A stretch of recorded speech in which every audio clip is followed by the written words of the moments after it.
Hello sa lahat ng mga mushi-mushi over there, Char. Ngayong araw mga Day, hindi ko alam Day kung anong araw na yan Day, nakalimutan ko yan Day, kung kailan ko yan kinuha ng video Day. Okay lang Day, ang importante Day, may video tayo. Meron ako nakita sa TikTok, nag-trending ata ito. Nakita ko siya ng isang linggo, kaya bumili ako ng ganito kasi yung mukha ko ay hindi na talaga masupil Day. Ang tawag niya ay Magic Concealer made in Japan, Char. Kailangan talagang made in Japan?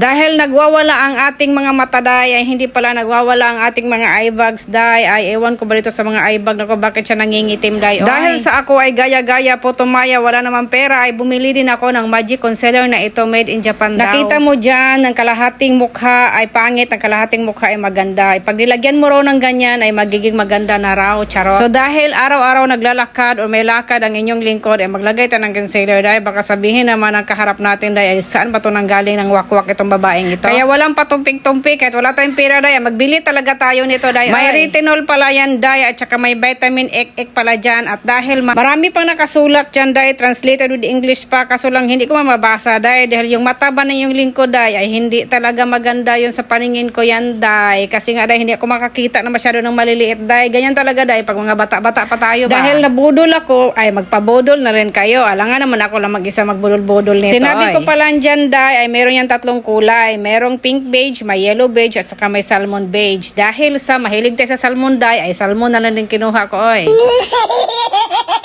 Sa mga panahon na iyan Dan, ako ay naghilaamos lamang at wala pa akong nilalagay sa aking mga face lock Day. At nung nilagay ko talaga Day, meron naman talagang pagkakaiba kahit konti Day. Pero hindi talaga 100% Day ay magic talaga. Ang ibig kong sabihin Day, nobody's perfect daw. Kahit pa sa cosmetics Day, nobody's perfect daw. Ay hindi pala body yan Day.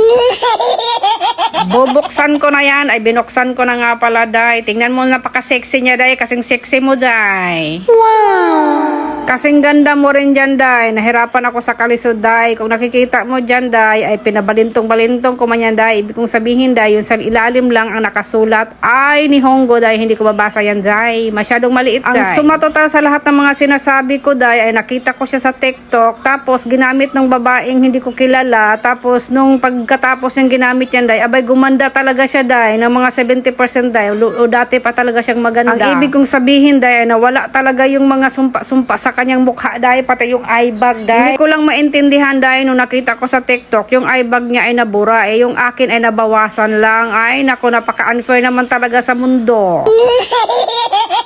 Pero okay lang yan Day, kahit hindi siya nabura, basta nabawasan. Ang importante Day, buhay tayo Day. Basta ang masasabi ko dito Day, ay maganda siya Day. Hindi naman siya perfecto, pero nakakabawas talaga ng sumpa ng iyong mga mukha Day. Malaking tulong ito sa mga maraming eye bag dyan na namumugto at saka nangingitim na katulad ko Day. Ang sabi nga pala doon sa nakita ko sa TikTok, ay nabili daw ata niya sa Don Quixote. Ito naman ay nabili ko lang naman dito sa Create. Siguro kahit saan drugstore dito sa Japan ay meron ito Day. Baka sa price lang siguro magkaiba, baka mas mura doon sa Don Quixote kaysa dito sa mga drugstore, sa mga gilid-gilid lang mga pamamahay natin Day. Sa mga panahon ng iyan Day, matagal ko talagang kunuting-kuting yung aking eye bag Day. Masyado naman talaga kasing maitim Day. Nahirapan ako sa kalisod Day, oy. Oy, hala. Naghala-hala pa ako dyan Day. Akala mo Day may nakitang multo. Eye bag ko lang naman nakita ko. Yung sinabi kong hala Day, na amaze lang ako dyan Day.